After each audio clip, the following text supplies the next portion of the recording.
The list number of 5 digits which exactly divided by 52, 56, 78 and 91 options ఇచ్చిండు. Next 52ను మనం 4 into 13 రాసుకోవచ్చు, 56ను 7 into 8 రాసుకోవచ్చు, 78ను 6 into 13 రాసుకోవచ్చు, 91ను 7 into 13 రాసుకోవచ్చు.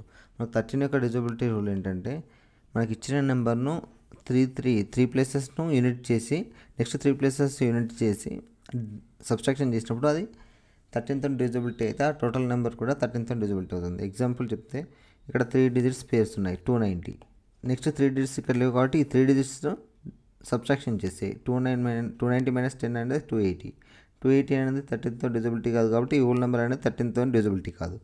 నెక్స్ట్ నెంబర్ 1086, 860 అనేది 1 pair అండ్ నెక్స్ట్ 3 digits వచ్చేసరికి 010 అంటే 10, 850 కూడా 13తో డివిజిబిలిటీ కాదు కాబట్టి this is the not option. And 10,920 one of the పేర్ కాబట్టి 920 minus 10 ఇది ఒక పేరు కాబట్టి -10, 910 అనేది 13 7 కాబట్టి ఇది వన్ ఆఫ్ ద ఆప్షన్లో ఆన్సర్ అవుతుంది. లాస్ట్ నెంబర్ కూడా చూద్దాం. 10,580 అనేది 1 పేరు, నెక్స్ట్ 10 అనేది 1 పేరు. 580 minus 10 అంటే 570 it is not divisible by 13 కాబట్టి ఆన్సర్ వచ్చేసి 10,920.